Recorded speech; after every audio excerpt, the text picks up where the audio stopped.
Assalamu alaikum everyone, and a very warm welcome to all the attendees on the second day of Global Ethics Week 2020 by ACCA in collaboration with Pakistan Business Council, ICMA Pakistan, CFA Society Pakistan, Pakistan Stock Exchange, and HBL. My name is Muhammad Shahid. I'm working as Business Development Executive at ACCA Pakistan. Today, we will be having two very insightful sessions around the main topic and also around how to build more ethical and sustainable world. So, for the first session, we have a very diverse panel having expertise from across the sector. Just to introduce them one by one, we have been joined by Ms. Nazish Sheikha, who is working as Senior Research Associate at Center of Excellence in Responsible Business. Mr. Khurram Shahid, who is the Head of Investment Banking at AKD Securities, who will also be moderating today's panel discussion. And then we have been joined by Ms. Ayla Majid, who is the member ACCA Council Board. And then we have been joined by Ms. Mashmuma Zahra Majid, who is the CEO, Mutual Funds Association of Pakistan. And then Mr. Asim Siddiqui, who is the country managing partner at EY Fort Roads, Pakistan.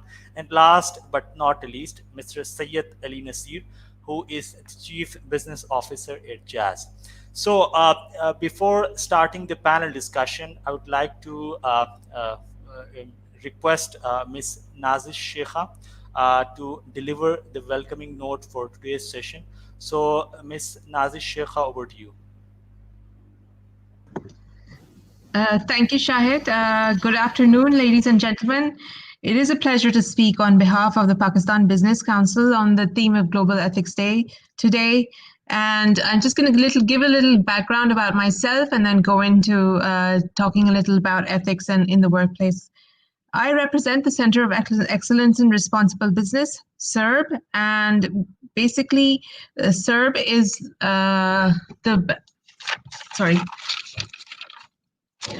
CERB is an outreach initiative of the Pakistan Business Council, which is a research-based advocacy forum comprising of Pakistan's largest companies. To date, there are 83 members, and together they contribute 11% to Pakistan's GDP and 25% of the revenue in taxes.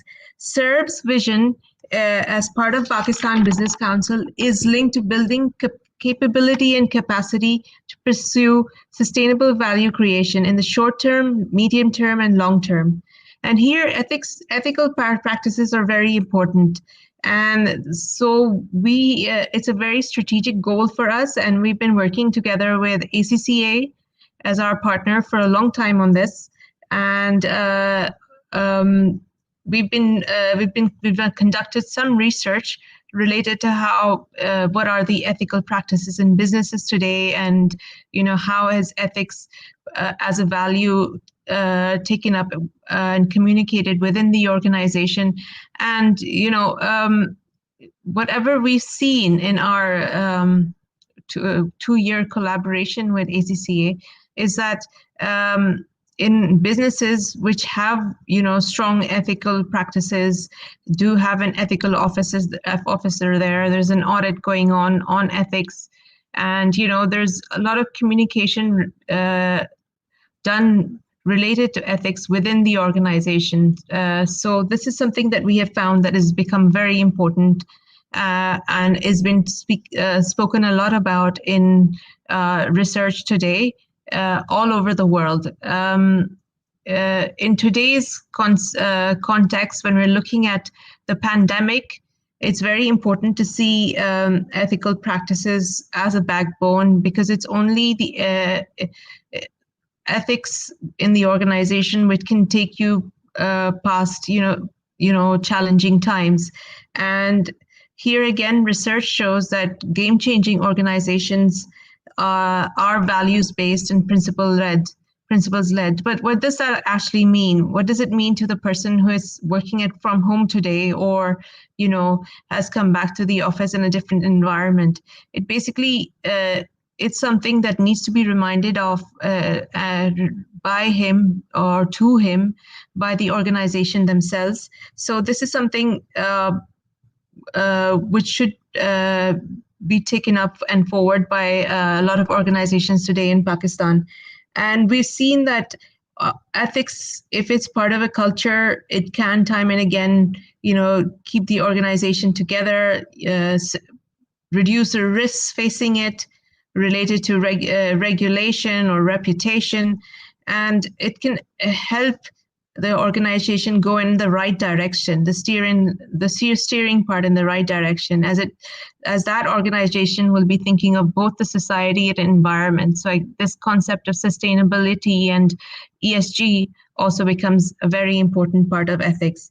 So again, I'd just like to talk about something. What do we understand by a values-based culture, and what is truly game-changing? So a values-based culture would be a culture which is basically linked to organizations' values, such as ethics and integrity. And since ethics and integrity are important, they need to be taken beyond this PDF version of code of ethics that every employee has to sign time and again. So they need to be the communication strategy needs to be developed as well, and a communication in that strategy should basically enable organizations to identify, where employees stand, what employees understand in terms of ethics, and become that strategy should become the moral footprint of the organization. So that's an important aspect. And again, when we're looking at the new normal, where the employees basically to himself a lot of the time, it is very important to for that ethics team to understand what are the risks to the organizations because of that, and then prepare the employees to understand these are risks, and these are perhaps ethical dilemmas that they will be facing. So the employees should be prepared to move forward on them. So to conclude, I'd just like to say that I look forward to the discussion today. I'm sure a lot of these aspects will be coming in. And I'm just going to give you a quote by Martin Luther King, which, links very clearly to what ethics actually is, and the issues that we're facing in today's age. There comes a time when one must take the position that is neither safe nor politic nor popular, but he must do right because conscience tells him it is right. So, ethical direction is what your conscience is telling you. Thank you. Thank you, Nazi Shekha, for the welcoming note, and rightly pointed out that creating ethical workplace for the team is very important in the fast-changing environment. So, moving on to the panel discussion topic, we'll be discussing around balancing the demands of modern businesses and customer needs. So, to discuss this and to moderate this panel discussion, I have Mr. Khurram Shahid. So, Khurram, over to you for Assalamu the alaikum ji, moderation and a part. very warm good afternoon to each participant. And I would like to kind of note of thank to all the participants. We've got Ayla Majid, Sayyid Ali Nasir, Mashmooma Zehra, Asim Siddiqui. Thank you very much, and Nazish Sheikha with us. Thank you very much again. Although the event is like celebrated on the 21st, but I think given the importance of this entire attribute, it is being celebrated throughout the week. I think the importance of ethics cannot be overemphasized given its importance. Ethics, we all know, it serves as a moral compass, how it kind of acts as a guideline for us to how to act in a given situation. So I would again be looking forward to a very granular level input from our panelists. So I would like to kind of start by from Ayla. So our first question to Ayla, you would be ethics. We know it's very, very critical for all the businesses in terms of their sustainability. So what do you think is the biggest ethical challenge you foresee in your sector? And you have a lot of background in accountancy, we all know. Yeah, thank you, Khurram, and hello everyone. Really delighted to be joining this excellent panel. We need to sort of look at the practice of ethics in different levels, whether it is the management of a company or whether it is the various teams working or the various stakeholders with the company. And last but not the least, actually very, very important, at the governance level as well. So when we say that what are the challenges I would say would be multiple for different types of sort of stakeholders. But I think it is very important to sort of note that while we all understand that ethics are important, we need to practice those, and majority of the people perhaps do. But at times, sort of one comes up with ethical challenges in the entire supply chain or in the entire stakeholder management of companies. So what becomes really important then is to give a constant reminder that how the practices need to be done, how the practices need to be adhered. Like Nazish earlier mentioned, not just signing the code, a document that says do things ethically, but practicing it. And what we are doing here is we are creating advocacy and awareness. So just very briefly sort of touching upon what are the kind of challenges. At times it could be too much familiarity. It could be groupthink. It could be just following along a particular line. And these are things that there is no sort of black and white there. So one needs to be consciously thinking while doing any kind of work. So the ethics lens, and I think later we'll be talking about sustainability as well, the sustainability lens. So it's a continuous practice. So when we sort of continuously practice, we are reminded of it. The challenges are plenty. I would just like to sort of give you a sense with regards to the linkage between ethics and sustainability. When we are sort of linking with different stakeholders, it's very important that we look at sustainability. And the number that are actually practicing sustainability, that is still very, very small. So I will talk about later, but I'll stop here. Yeah, thank you. Thank you, Ayla. This is really insightful. So I think that given the relevance of this question, I will also like to ask Asim how pertinent is ethics as far as your sector is concerned.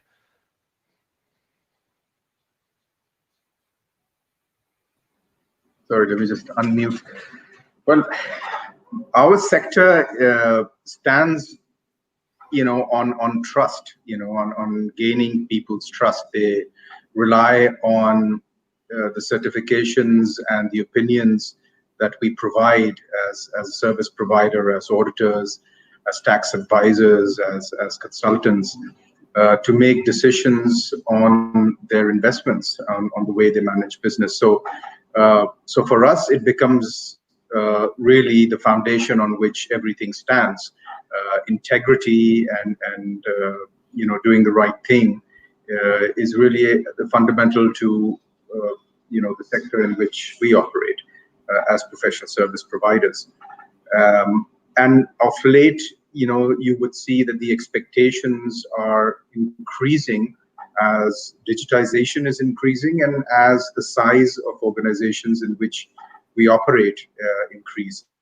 So, for instance, the spotlight on the big four firms is going to be much larger than you would find on other operators, because there is a higher expectation, from the big four service providers on their ethical standards, on their chances of making mistakes or errors, are highlighted much more, are in the press more, and under much greater degree of scrutiny, because it is expected that they would invest in the governance structure, in the operating model, and in their processes and policies to ensure that they are able to withhold those standards.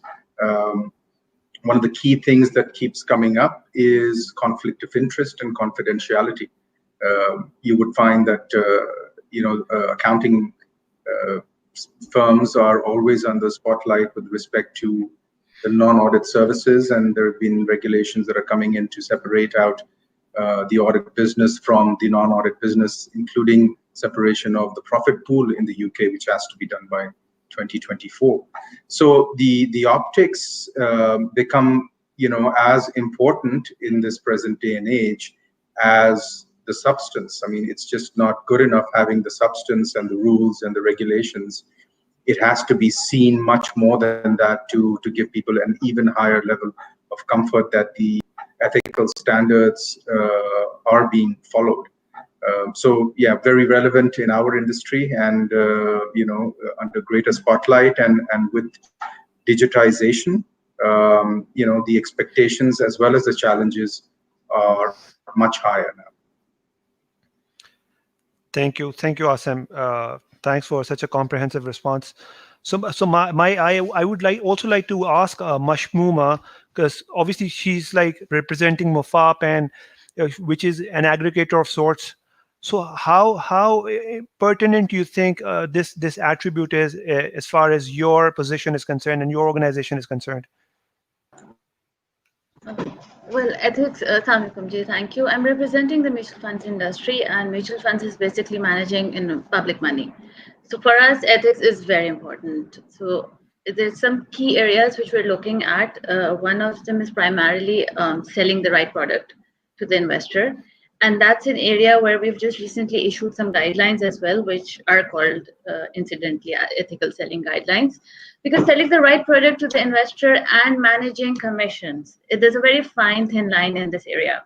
So that is one area that we've been looking at. Our regulators been looking at that area. So for us, last year we also held with the CFA Society ethics workshops for our sales teams. So we had almost 2 days of sessions happening at Mufab, where it was a 90-minute session where they were taught how to deal with ethical dilemmas, especially when selling or distributing funds. So that's an area that we look at. Secondly, since on the other side, we're also managing money in terms of investing it. So again, that is one area again where front running is a major issue. Yeah. So that's again an area, and for that, even the CFA has issued in its code of ethics a whole section on front running and dealing with that sections. So we're actually very much involved with this, and for us, our teams really need to make these ethical decisions to ensure that we put the client interest first. Thank you, Mashmooma. This is really insightful again. So my next question to would be to Ali Saab. So I think the way we are kind of now integrated, and especially what has happened in Corona, and I think that there's a focus on digitalization and integration. I think for us to kind of act ethically has become more augmented in that sense. So Alisa, what would you like to say? Because obviously your sector is kind of at the forefront in terms of leading that integration.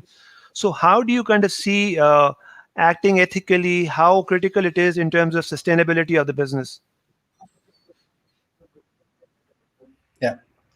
Thank you, Khurram, and Assalamu alaikum to the panelists and the audience. I think the discussion on whether ethics means good business has been laid to rest at least a decade ago, and there is no two ways about that. I think the more interesting dimension, of course, is, as you alluded to in the question, is how does digitalization impact that journey? Jazz, in addition to being one of the biggest brands in the country, of course, is a big digital outfit. And we felt it was incumbent upon us to actually lead the way on this. We can talk a bit more later on in the panel discussion around what specifically we've done, and there's certainly some good ideas for other organizations that are starting this journey to follow. But honestly, from our perspective, ethics is not a nice to have. As I think you said, in a digital world, it's much easier to cut corners with a computer than it is with a live human being. And therefore, the temptation to do thus is greater. However, the flip side of that, of course, is that every single action that you do leaves a digital footprint. And therefore, if managed well, digitalization and automation, and that's one of the main arguments I'll put forward in the discussion, is that organizations need to look at automating this entire ethics and compliance governance, not just having policies in place, but actually ensuring that the process is automated. We've certainly felt that at Jazz when we did that a couple of years ago, that has improved the culture. And that's kind of my last point, is that ethics needs to be seen in any organization, whether it's digital or non-digital, not as something that sits outside your everyday operations. It needs to be integrated into every action that an organization is doing. It's not a check that comes at the end of a process to say, does it pass the ethics and compliance test? It needs to be ingrained in the culture. The tenet needs to come from the leadership, and the accountability for each and every individual is sort of is there. So honestly, at Jazz, we don't really see this as an option. It is an integral part of how we do and work every day. And I would suggest in a digital world, it is becoming all the more important that we do this well. So absolutely. This is thank you, Ali Saab. I think the frequency of news flow like that, an organization over 100 years old, they kind of fall victim to unethical practice by an employee that has caused the organization to eventually liquidate. So I think the importance of ethics cannot be overemphasized. So and obviously that leads me to my second question, is that on the Journal Data Protection Regulation, which is also known as GDPR. It is normally it's hailed as single most important legislation in terms of governing the data privacy, and obviously we are in Pakistan. We're trying to obviously comply, and we've got a lot of MNCs who are operating in Pakistan, and some of the companies which have got offshoots across the border, and especially although there is a concern in Pakistan how we can since given there has been a number of breaches, how we can effectively manage GDPR risk in Pakistan. So I would like to kind of ask Asim, how are you and your firm is kind of managing this risk?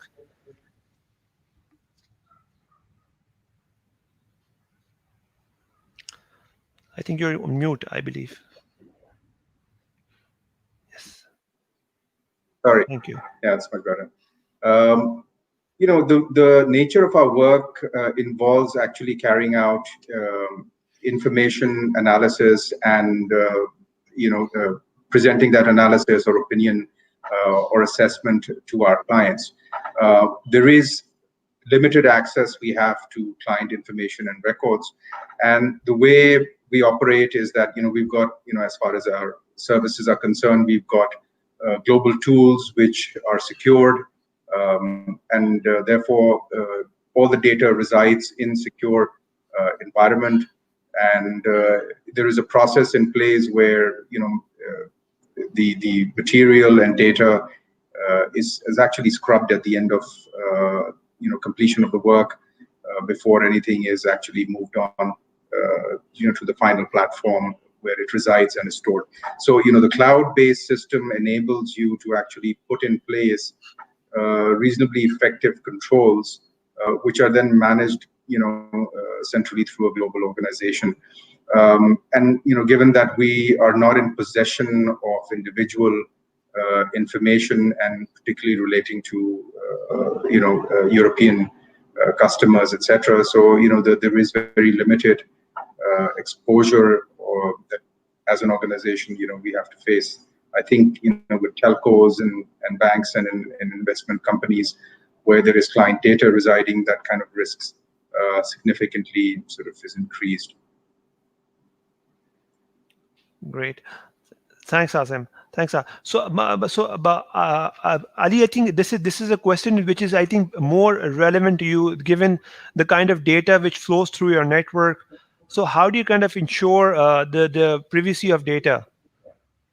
Yeah, So Jazz handles about 2 billion transactions daily. That's the amount of data passing through our networks. So obviously, as that number suggests, we've got two issues. Well, we have a number of issues, but two relevant to this particular matter. One is that we, of course, need to ensure data privacy. That's paramount in our business, as Asim alluded to. And on top, Jazz is principal owners it's a European group company headquartered in Amsterdam called Vion. So we actually have to comply with that irrespective of whatever the data privacy policies are in Pakistan. We're judged to a higher standard. Obviously, the GDPR in its entirety cannot be applicable in Pakistan because there are certain laws, national laws in Pakistan that kind of don't come into conflict, but there are contradictory pursuits within that. And the requirement of GDPR is that you comply with GDPR or local law, whichever is tougher. So that usually is something we can manage well. And GDPR recognizes that if don't have European customers or you're not based in Europe, they kind of give you an option for going GDPR light, which is something that we have availed. Obviously, data protection and data privacy is a massive task at Jazz. I would like to suggest and contribute by saying that actually the instances of breaches that we've seen in the West have actually not happened in Pakistan. Unfortunately, the data breaches that have happened as a result of individuals misbehaving, not so much data breaches into sort of the systemic part of the organization. We do have very tough cybersecurity protocols that are compliant with GDPR. And again, this data privacy is an education process. We're telling our customers. A lot of times our customers are not aware of how they should handle the data that is coming through our networks, but is owned by them. And obviously, everything at Jazz comes from a consent policy that our customers sign on to, and we try and make them aware. So it's a challenge. It is getting more difficult, especially post-COVID, as the incidence of people coming on to digitalization, which is good, a good development for the digital ecosystem. But I think from a data protection, data privacy, it's created a bigger challenge. So great. So one of the point which you've kind of mentioned that we haven't really seen the kind of material non-compliances in our country. Is it because that we've been lucky, or perhaps we are like prepared in terms of handling those non-compliances? Actually, I'm not. Don't think I'm qualified to comment on that. Maybe Ayla or Asim probably have better insights. I can certainly speak on Jazz's perspective, where, as I said, our cyber security protocols are as good as any European companies. So that is something we adhere to quite strongly. I'm really not sure how well local companies are protected and whether we've been lucky or they're doing the job. I don't know whether any of the other panelists would like to comment. So I would like to kind of ask you the same question. So are we like lucky in terms of not having those material breaches in Pakistan, or are we like more prepared in terms of our regulatory framework being more, you can say, substantive? First of all, let me confess that now I'm finding this conversation absolutely fun, because now the domain that we've sort of moved in, talking about data protection and GDPR. So first of all, what GDPR has done is that has created lots of awareness that what are the rights, who's the owner of the data, and there's obviously regulatory scrutiny. So when GDPR was implemented, while like Ali is saying that it's not completely implemented the way it is in the rest of the world because of either a conflict of local law or perhaps not a need that organizations are feeling that they really need to. If you recall that when GDPR was implemented, I'm sure everybody's mailbox was bombarded with emails with a lot of fine print. And that happens in Pakistan as well. So companies, what they do is they obviously legally protect themselves. But coming to your point, your point, whether we have been very lucky or we have very robust systems, I think in Pakistan also we have seen. I believe it was Kareem. Their data was sort of their data was hacked. Really glad that most of the telcos they haven't had to sort of go through that. But when you ask this, a question comes to my mind: when LinkedIn's data can be hacked, when Yahoo's 3 billion data can be hacked, Facebook with 540 million. Sort of number that was hacked in 2019. Why not us? It then brings the response to my mind is that what's the value of the data? So we are probably the value of the data in Pakistan, if it is not that much, we shouldn't feel ourselves absolutely lucky. We need to work on it. We really, really need to adhere. So I think when it comes to data protection, and the rights of the ownership of data, there's a lot of awareness that's coming about, and it is absolutely great. And I think even though it may not be strictly sort of applicable, legally speaking, as it is in rest of the world, I think companies in Pakistan will really need to leapfrog and provide the customer this comfort. Yeah. Thank you. Really appreciate. So I think one of the pertinent example would also be that we've seen that there has been some sort of a breach of data in one of the local banks. I think we all know. So I think this is absolutely a very, very important subset to kind of pay attention to. So my next question, Mashmuma, so I think given the kind of surge we've seen in the capital market and now the data which you obviously have access to, it is very, very price sensitive. So how do you kind of manage to protect that data?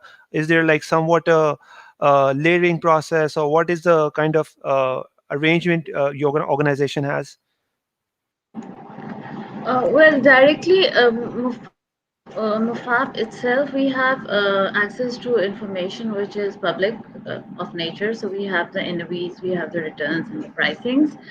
The unit holders data is specifically available within asset management companies themselves. So they do have systems in place. One of the legal requirements currently is that our registers have to be in Pakistan, within Pakistan. They cannot be placed on a cloud-based. So I think that sort of has helped us in a way that we're not really that available on cloud, so we're not that easily hackable because the data is just not available there. But yes, right now what we've been basically been dealing with a brick and mortar and a physical sort of a model. So we've not really gone into digitization. This past 6 months with COVID, we've actually started on digitization. AMCs are now developing their portals. Mufab currently is working with CTC to develop an online fund supermarket sort of a model, which is the mutual fund distribution platform. So for that, now again, we're looking at systems, we're looking at cybersecurity, we're looking at issues. And that's now going to become a bigger concern for our industry, that how this unit holders data is protected. And another thing right now, because once the data is centralized, if you go towards the platforms and where an investor's information, more financial information would be available. As of today, you cannot purchase first time online. You have to submit physical forms. So a lot of unit holders information is available, but it's in physical form. And it's on servers which are locally based. So AMCs are probably placing it in their own offices. I mean, we do have some other risks involved, but not as much as cybersecurity. But as we're going towards digitization, as we're going online, this is becoming a concern. And we're looking at systems as to how we can protect the data once it goes live. Khurram, could I come in here? Sure. I'd like to just come in here. So Mashmuma raised an important point, but I think there is not a misconception, but there is a genuine concern around the risk of data being in cloud being less secure. I can tell you, because that's the industry I'm in, that's not necessarily the case. Data in cloud can actually be more secure than it can be on your local data service. I think the incidences that Ayla talked about of data breaches and all, if, again, I haven't been through every case or not, but there were elements of negligence on the part of somewhere or the other where that chain allowed that to come through. I think the State Bank recently, and Mashmooma would certainly know this, allowed for banks and financial services to allow non-core data to be put on the cloud. Obviously, our wish is that eventually even cloud data, because yes, while there is an element of risk associated with it, I can tell you the advantages of going cloud, and we've seen that in COVID. The response to COVID would not have been possible in Pakistan and globally had that data for various different departments, organizations resided in specific servers. The fact that it was available on cloud in certain cases, more so in the case of Western countries and not so much Pakistan, although we did try to be able to do that in the early days of COVID. The advantages of going on cloud in a lot of the areas, be it finance, be it citizen services, is tremendous. Now, that only means that we need to ensure that the cybersecurity protocols are equally up to the task. But I think that's kind of a balance that needs to be maintained. So I just wanted to make that point. Absolutely, you're sort of reinforcing my point. Like, say, okay, as we go towards digitization, cyber security, and all these protocols, and how much the cost for compliance to actually maintain this is going to increase. The more advanced we go into digitization, and then eventually SEC is also considering updating some data protection regulations in line of the draft that's been issued by the government. So we would be seeing a lot of action in this area, I would say. And if I can just add one thing, I think this is where the ethical elements also come in. You better take my password and please use this. That kind of stuff can be a very dangerous element, which it destroys all the elements of firewalls and protection that you may have built. And that's where the language of responsibility towards your organization and towards other people needs to be emphasized and really drilled down at an organizational level, all the way down, from the highest to the most junior employee, and built into the value system that whatever responsibility you have in terms of accessibility extends beyond your work. It extends to everybody that is a stakeholder within that chain of data and information, and that needs to be inculcated time and again to all the people, because it's you have turnover of people. You have people coming from different organizational and social backgrounds. The importance of data protection may just not be there. I mean, we've come across cases where people, even at senior positions, don't really are not able to distinguish between the real factors of data security that put risk on the organizations. I just wanted to add that. No, thank you very much to all the participants for being for giving such a granular level input on this particular question. So we all know that. So in terms of obviously adding a layer of how to ensure ethical behavior, we've added a KYC, which is a know your customer kind of, and we know it's like we deemed that in Pakistan KYC is relatively taxing. And so data is not being integrated at large. So what needs to needs to be done in order to ensure that there is ease of process for both businesses and customer? So Ali Saab, how do you see this? What would you suggest in terms of improving this whole vertical? Yeah, so KYC is indeed a challenge, Khurram, partly because of the large informality of sort of the partnerships that we have. Ranges from some very competent partners to some very basic partners. And I think if you go down sort of lower on the food chain, you realize that it's almost impossible for those business partners to be able to comply with the KYCs of an organization such as Jazz. Obviously, there is an element of education. We don't require them to comply from day one, but we ensure that there is a journey they embark on, and depending on where they are on that process and then progressively get better at dealing with it. The level of awareness of the customer then necessarily obliges us to ensure what is the kind of data that we're willing to share with them, et cetera, et cetera. So there are protocols in place. I think, again, honestly, it's it needs to be an integrated risk approach rather than just an add-on to say, make sure you bring a new customer on or a new business partner on, they sign on the dotted line. So it has to be more than that, and it's a journey. It's not easy in Pakistan, I can assure you, but it's just something that we have to do. It's not an option not to do it. No, absolutely. I think there's also some conscious effort being made by the government in terms of we've seen there's a slight meltdown in terms of the requirements. So the likes of Roshan account, and we are seeing some substantial interest and hard cash being coming into Pakistan through relaxing of some of the requirements. So Ayla, my question to you would be, how do you kind of foresee what can possibly be done in terms of improving this entire subset of KYC for businesses and customers? Yeah, Param, thank you.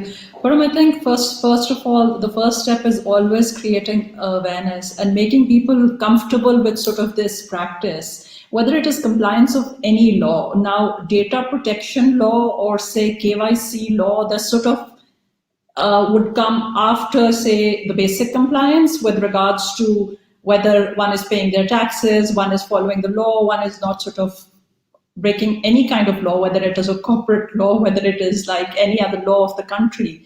But at times, the regulation pushed down people's throats, that is not the best way. So awareness, and then making people get comfortable with it.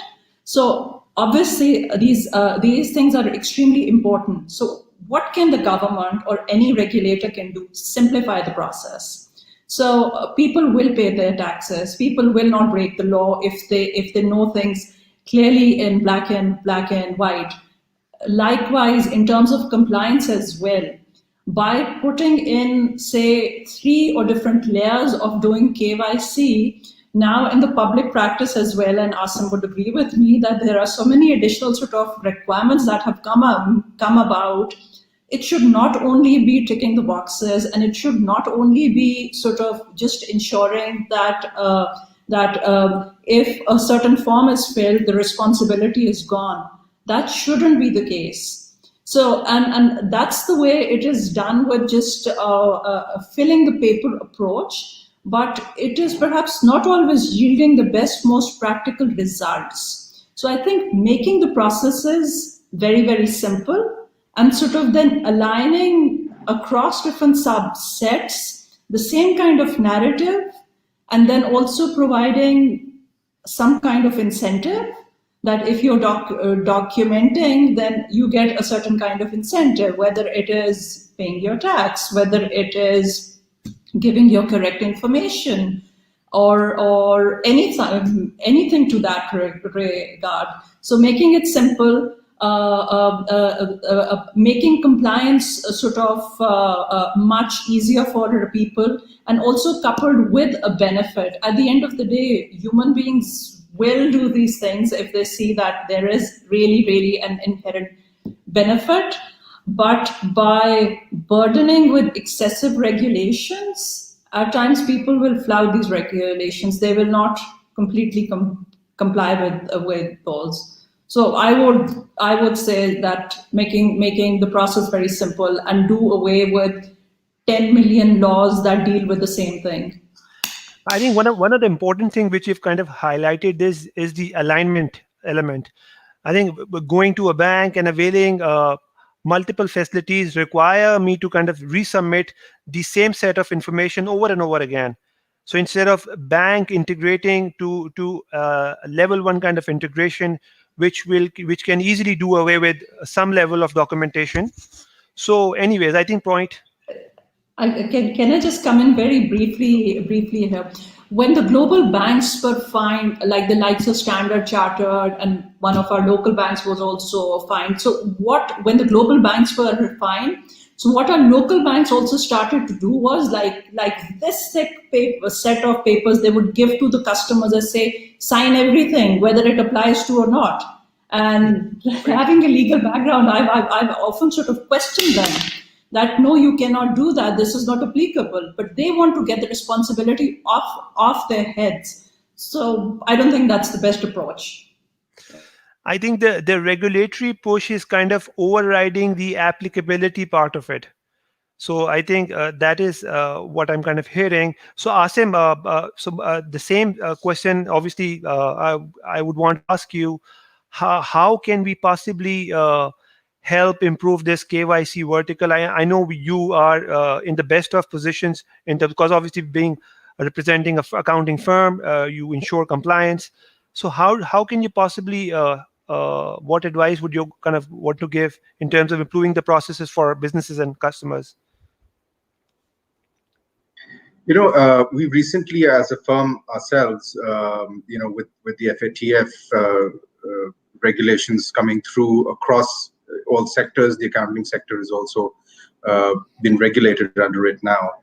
And the first set of regulations that came through created a lot of confusion, and all of us actually got in touch with our regulator, and who got in touch with the international consultants.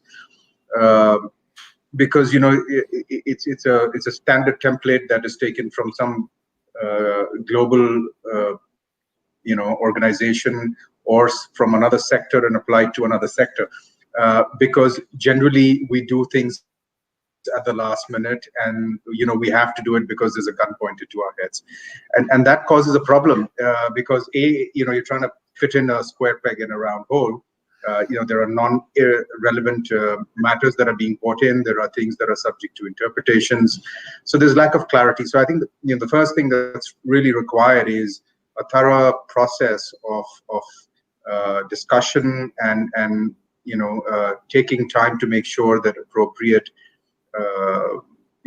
regulations are drafted, and you're capturing really the right sources of information which need to be done in order to make sure that the areas that are important as far as KYC is concerned are effectively being captured.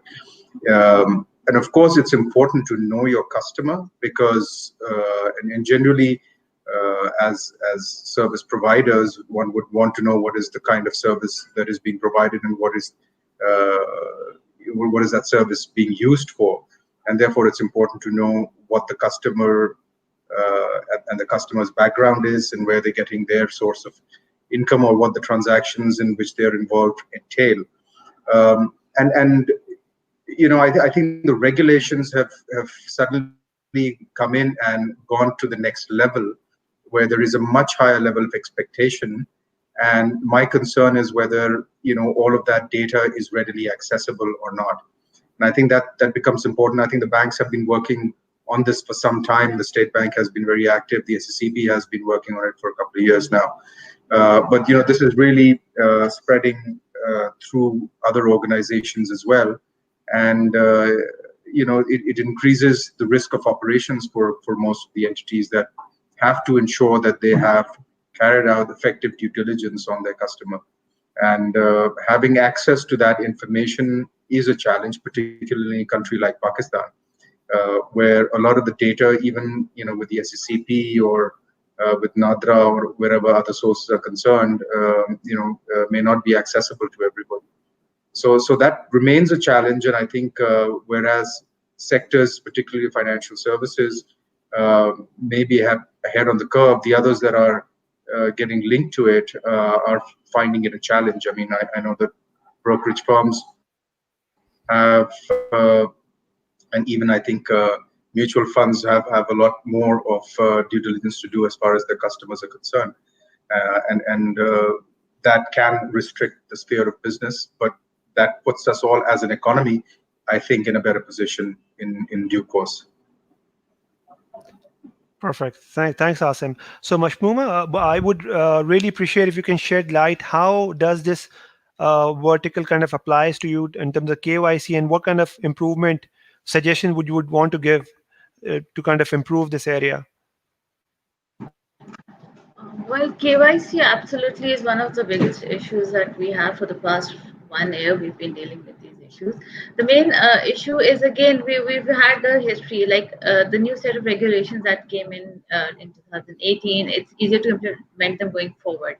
But when you go back to your historical accounts and try to get information, the biggest issue that we get is with source of income. That's the sort of, people don't generally trust the thing. So one of the things that we've taken up with the regulators is to sort of have a centralized KYC repository or an information sharing system. They've just recently introduced this for Roshan accounts, where a shared KYC concept is coming through, where the banks will be getting the information and sharing it with the capital market participants. That's something that we've been taking up at ACCA for the past 2 years now. And they did introduce a centralized KYC organization, but unfortunately, that's only taking a basic information. So that's only identifying the customer. It's not really going into the source of income. The source of income is the main key concern, particularly as our investors, the salaried individuals, again, is a more open, a more documented sector. So it's easier to get more information from them. But for the undocumented, those who are agriculturals, housewives, get just establishing their source of income gets to a concern. So that's something that we have. I think the only, if you look at India also, they've introduced centralized KYC. Again, that's right now only limited to customer identification, but the plus point between them and us is that they have all the financial services integrated. So banking's there, insurance there, capital markets are there. Over here, it's only for the capital markets. And they did initially discuss introducing mutual funds, but the scope, like what we're doing right now, is much more advanced than what that KYC organization is doing. So unless the scope of that is increased and a sort of a sharing now sort of is introduced, now it, of course, we understand it does not absolve each entity of their requirement of doing KYC. And that's a part of condition. Both the regulators, State Bank and SEC, can't do much about it. But if you only have, because right now we have around 300,000 investors in the mutual fund industry, around 250 to 300 in the capital markets, and they're mostly common. So if you just have an information sharing sort of in a repository available, so that and if banking comes in, now banking has a much wider scale, and most of the banks have now, biometrics have been performed, both by banks and the cell phones. So they've already done a basic identification of the customer. Now, if all of these companies sort of get linked into one information sharing, so each entity would have an access to a much larger information. And one of the biggest things that an investor gets annoyed about is the same information they provide to the banks, they provide to AMC1, they provide to AMC2, they provide to a third insurance company. So, if you just all get together and just have sort of an information sharing, where you can at least check and see if the document is available, you can contact that repository. You don't have to go back to the investor. And that shared KYC concept should help sort of make it easier for the customer and as well as for the entities who have to perform those KYCs. So that's something that we have as a suggested to SEC. And that's something that I think we'll keep pushing till we get to something, because that's going to help everyone, not just us, but also the investors. No, thank you very much. This is really helpful. Obviously, we all know there is a lot of redundancy of information, and we can for sure we can for sure access information in a more intelligent way. So given the kind of time we have now, so finally I would like to kind of ask, starting from Alisa, so what is your view on way forward? Is the word ethics underrepresented, or should we be engaging more on a more holistic way and to perhaps lay more emphasis on this? Yeah, so I think, Khurram, honestly, as I said right at the beginning, this is not an option, right? And this is not an add-on anymore. I think where organizations can certainly do a much better job, irrespective of whether they're onerous responsibilities, policies, laws, and as Ayla and Asim mentioned, that there will always be a pendulum, right? New regulations will come. Sometimes the government will err on the side of caution and make them too onerous, but then hopefully they'll get some feedback and kind of dilute them. So that process will continue to happen. It happens in all economies of the world, and I think no different in Pakistan. In fact, slightly more complicated because of some of the restraints we have on data and how it operates.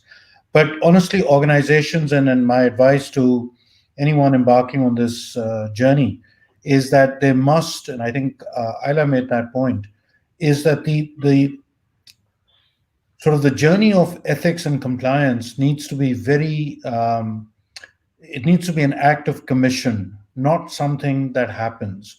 You need to have a very clear roadmap. You need to have some policies to begin with. They must be integrated in your processes, not as an add-on. I think that point has been made. I made the point about automation. We've done that a couple of years ago, and I can tell you easily 15 to 20, if not higher, uptake and compliance as a result of automation of the process. So there is a central database. Everyone goes to that. Mashmooma was mentioning that point. There isn't an ethics department that kind of holds on to all the permissions and the paperwork. It's all online. Every individual is given a password, and hopefully, as Asim said, they're not exchanging it, can get into the system, look at what they've done, what they need to do. I think the communications and the culture part of that are integral. A lot of organizations do all of this, set up the process, but then kind of forget about it and probably speak about it only on October 21st when it's Global Ethics Day. I think that culture, that tone from the top and buzz from the bottom is a term that we've used for ethics in jazz, is absolutely critical. And the last and final point, and I think it's a cultural thing in Pakistan and it's very difficult, but I think it is something that we've learned at Jazz to do, is make sure that people understand there are consequences for non-compliance. And I'll tell you what we did at Jazz and a lot of other organizations do. When somebody is caught with their hand in the cookie jar, the usual response is, why don't you resign? And we'll just say you left for personal reasons. And nobody talks about what the issue was or what the transgression was. वो पर्दा डाल देते हैं हम अक्सर. What that people don't realize is that actually stops others from realizing that there is a cost attached to non-compliance to that. And I think something that we've started to do is not hide behind culture and koi nahi izzat rakhni kisi ki. If somebody has done something, you don't have to go and say person A did this, but make sure that example is spread in the organization, that a certain individual or a manager or whoever did this, and this was the result, and that's how the organization took action. I think that's very important to establish that culture of zero tolerance that we need to happen to really drive this agenda forward. Thanks, Aliza. We really appreciate for such an insightful and very, very particular kind of a feedback on this. So, Asim, your view on the importance of ethics as far as your organization is concerned and the way forward. I feel that this is something that you live and have an oversight on a day-to-day basis, and having your values re-emphasized throughout your organization with your people in all your processes is something that needs to be constantly done, and you need to engage with your people on an ongoing basis. We've come with a system where there is a quarterly assessment and feedback process that's taking place, and those are good times where you emphasize the importance of your values. And I think one of the key things, at least as far as our organization globally is concerned, is having a set of values by which we live and work, and interact with the society around us. Apart from just having a purpose, having a core set of values in terms of our responsibilities to each other, to our clients, and to the communities in which we work become very important. And having those values re-emphasized throughout your organization becomes critical. But then you also need certain defined rules, some code of ethics, your code of conduct, code of connection as far as technology is concerned, your responsibilities with respect to data and accessibility of information. And these things again need to be reminded and refreshed in the minds of people at all times. And as Ali said, it becomes very important to set the right examples when there is breach of such obligations on part of people. It is not something that should be buried under the carpet, but it is something that even if you don't name the person, the issue must be highlighted, and the importance of it and the repercussions of it must be communicated to all the people. We go through a process of periodic review of what's on people's machines in terms of authorized or unauthorized software. People can just breach the regulations and start installing other unauthorized software, and this is something that they will do if they know that there is no oversight. So again, oversight becomes an important function, and people must know that this is actually happening. And where there is breach, they need to know that there are repercussions. And fine, you might want to give a slap on the wrist the first time around and give a warning. But if it's something very serious, then the actions have to be more extreme. If it's something that is being repeated, then the actions have to be more extreme. So importance of emphasizing the need of maintaining those ethical standards and values, and telling the organization and all the people across it at all times becomes very important. And digitization is a great tool for making sure that you're able to do that efficiently. And I think as we invest more and more in technology, it sounds very Orwellian, that everybody is watching somebody and all their actions, but that is also the benefit of technology, of making sure that everybody is working according to the standards and rules expected of them. So perfect. Thanks, Asim. So what I'm hearing very clearly is that there is some level of footprint that needs to be created for the others to kind of see the consequences. So perfect. Ayla, so your final thoughts on the importance of ethics, and how would you like to kind of explain this given your context, the settings? Yeah. Thanks, Param. And I would like to congratulate all my colleagues that you all have summed up brilliantly. So kudos to all of you. I'll just reiterate a few things that are already being said with regards to making sure that the accountability is there and improving the culture. Because when the culture is improved, then it sort of becomes an inculcated thing, and it is practiced at every node and at every step, whether within an organization or outside the organization. Then one additional thing that I would like to say is that do the ethics practice while dealing with any kind of stakeholder. So whether it's your investor, whether it's your supplier, whether it's a customer, anyone you can sort of possibly think of, or people who probably may not have a direct sort of relation with. I would just like to add one final thing here, which is with regards to bringing in a sort of greater responsibility at the fiduciary level, at the governance level. And I would like to quote one example here, what Facebook has done. Last year, Facebook, or I think it was last year, they made their own independent oversight board, which is sort of then adding additional scrutiny. And we actually have a lawyer from Pakistan, Nigat Daj, he's also part of that board, and there are probably 40 other individuals from all over the world. So I think when that additional fiduciary ethics lens comes in, so that's also sort of strengthening the whole sort of discourse, the whole debate. So with that, I would like to thank you very much, Ayla. So Mashmuma, your thoughts on the importance of ethics, and how do you what would you like to say on the way forward? Thank you. I think everyone's covered it, so it's probably just going to be a bit of repetition of what, like I said in the start also, we're managing public money. So for us, ethics is very important because you have to treat your customer fairly, and you have to put their interest first before your own. And that's a very fine thin line, especially in our industry and in a model where everything is commission based. So, you get more commission for selling a high risk product. But does that investor really need that high risk product, or are you only selling because you're getting the commission? So that's a very, very fine thin line. Unfortunately, we've just started focusing more on it because we've started receiving complaints about it. We started having mis-selling issues coming up to us. But so we do have an annual statement. Everyone signs that as code of ethics that we all have. We're also standardizing it across the industry right now. So the industry would then have one code of ethics.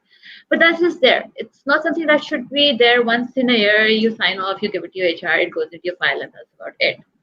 So it needs to be in every step, every department, every person. It's a culture that we need to develop. And it's not something that can be imposed or taught or something. I mean, it can help you out with decision making, how to make ethical decisions, how to go about certain situations. But it needs to be inculcated right from the top to the down. And that's something that's not really there, not in our industry and not in many of the other institutions as well. So that's what I think we need to focus on. It's not just something that, I mean, it's good to talk about it and it's good to say, yes, we should have an ethical approach, but then we should actually implement it also. So that's what we're trying to do. We're standardizing some processes at the industry level. So at least when the investor is dealing with A party versus B, at least they know how that information that they're getting is correct, it's standardized. Now we're trying to standardize some procedures as to how to deal with mis-sellings, how to deal with issues. Unfortunately, Ali and Asam did mention that we should have sort of accountability for it. Unfortunately, our legal system is such that taking actions and holding that person accountable gets difficult, because to prove and to go through the entire legal, and I mean, it's very easy for someone to sue, and the judges very easily support the person, because I mean, before hearing the whole case, and the whole case can go on for like years.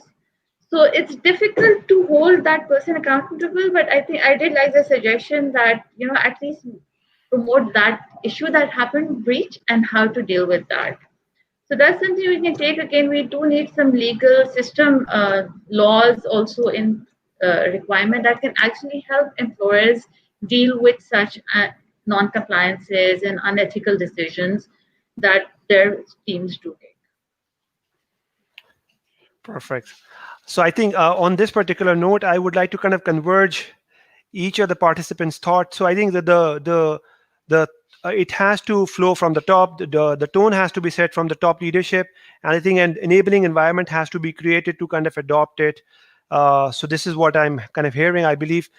So on this note, I would like to thank ACCA Pakistan Business Council, ICMA, CFA, and other supporting partners, Pakistan Stock Exchange and HBL, for organizing this webinar. I would like to thank all the panelists for being with us, and over to Rashid. Thank you. Thank you, Khurram, and thank you to all the panelists for sharing key insights around the topic. So let us just move on towards the Q&A part. So Rashid, can you kindly assist if there are any questions?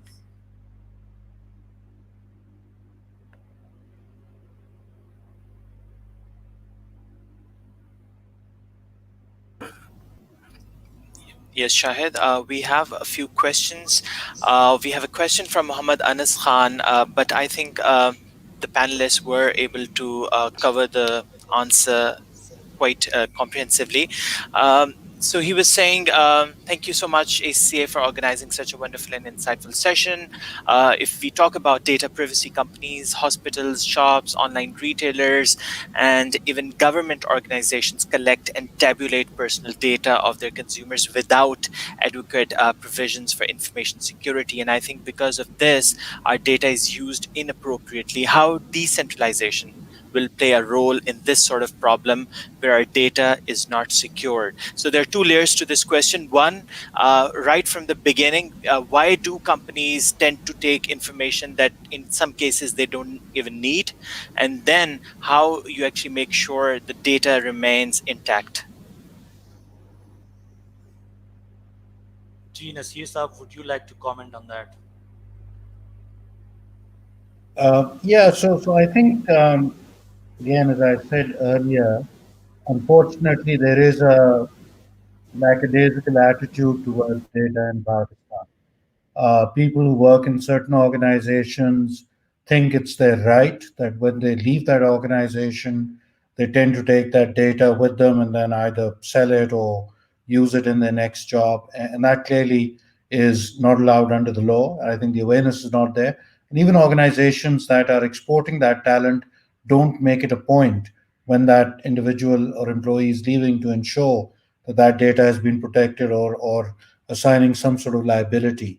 Again, in our view, and in my personal experience, where that data has been compromised, it's largely come either from LFIDE or people not knowing that they couldn't share that data. They thought that it was normal business practice. I think if we really get to grips with that, the tools that exist now can allow, especially as we go digital, can allow for that data to be protected. There's always a risk that there will be a breach or the decentralization. I agree to that point that if there are too many bodies and agencies dealing with that data, that potentially increases the risk. And I think this is the suggestion that Mashmua mentioned. We've been lobbying at it for a while. Nadra, it sort of sits in a very enviable location where it can become that one organization. But again, they've chosen to follow a very particular path on using that data or selling that data or taking advantage of that data. And that's something we've been lobbying with them to try and change. So I think if a central data authority can be created along the lines of telecommunication authority or oil and gas regulatory authority, that's probably the need of the hour. And that then determines how the organizations that do store data comply with certain laws and ensure that there's a liability attached to that. So I think there's a risk, but there can always be a reason to mitigate that risk, and technology is going to help tremendously. Thank you, Nasir Saab. And Anas, I hope that answers your question. So, Rashid, do we have any other question? Yeah, so in the best interest of time, we will just take one more question and then we can close this session. So the question is about innovation. We all the companies want to innovate, but when it comes to innovation, many people will lose jobs, right? So there are many implications of every innovation that an organization makes or strives towards. So do companies take into account those considerations, the implications? Let's say if we are introducing self-driving cars, so the impact that it will have in the society in form of unemployment. So how do companies can make sure that those implications are catered to while they innovate and bring that change? Right. So, since this is the last question, so I would like every panel member to comment on this quickly. So, starting from Ayla. Yeah, thanks, Shahid. So, where it is true that because of innovation, certain roles will change or certain roles will eliminate, but that certainly does not stop from people or organizations to upskill themselves and be more relevant and be even for more value added contributors. So growth is absolutely important to sort of, and competition will always be there, whether from innovation or whether from another person or another organization. And it is not in just because of the digital innovation, it's across different industries. So I think that is something that people need to sort of continuously and very true for organizations, they need to continuously evolve. Just because of a fear of losing something that we have and not investing in our future may not be the best or the most practical or the most appropriate approach. We should see this from an opportunity lens and look at that. What are the additional value sort of additions that one can provide by adding to the skill set? Yeah, thank you. Thank you. The Asim, your take on it. Yeah, I think innovation is crucial for survival. The world is moving at a phenomenal pace, and when we actually step outside of our own country, which we've done less of in the last 6-7 months, you see the gap widening, and despite the hurried attempts to sort of leapfrog into technology use, I think there's a lot more being done across all sectors globally than what we've even started to think. And I don't think that innovation is going to lead to loss of jobs. I think it's going to result in change of jobs and skill set requirements. I think Food Panda and other Kareems have created opportunities which probably didn't exist before, in terms of riders and delivery personnel, etc., and created a whole new set of opportunities in employment. So I think innovation forces humans to actually go to the next level of intelligence, and there will be alternative jobs that will be created in the market as robotics and process automations, etc., start to take mundane processes out of the way and challenge people to do more creative, innovative, and responsible things. So I think it's happened throughout history as innovation has taken place from all the industrial revolutions to now. So it's going to be adapted and adopted in the future as well. Rightly pointed out. Thank you. Ji Mashfuma. I agree with what I think Asim and I have covered it. I mean, when things change, so it's not that an entire job set of course will end, but another would open. I mean, we've seen it instances. We've seen how before computers, how work was run, everything was handwritten. So there were a lot of people who were actually doing these writings who were no longer needed once computers came into place. But then when computers came into place, and you needed people to operate those computers. So if those people had sort of evolved and learned this new skill set, they would have had opportunities. We've seen in the stock exchange, we've gone from a manual outcry system to a totally automated system. So a lot of changes happen. Some skill sets end, another whole range opens. So it's just that how you need to keep evolving. I mean, this is especially in this age of technology and innovation, you would need to keep changing. I mean, with digitization, with platforms coming in, maybe your sales agents would not be needed. Then those people would then need to sort of then see how they can utilize their services into something else. So you would have to continue to grow, continue to live with the innovation. You can't just make cries about it and then just sit and doing everything. Before cell phones, everything was one telephone company who used to lay lines and used to operate the entire thing. Today, they're just one small player, and everything is on cell phones right now. So everything will change. So new jobs will come in. It's not that with digitization, jobs will end in every place. So they will be there. You just need to sort of, get yourself geared up to catch up with that. And if you can't, we at one time Nokia was the best player in cell phones. Today Nokia is almost non-existent because they took very long to sort of convert into the new smartphone technology, and now they're almost non-existent. So either you can become a Nokia or you can evolve and catch up with a lot of things. And the same thing's happening with digital cameras these days. I mean, everything's in your phone now.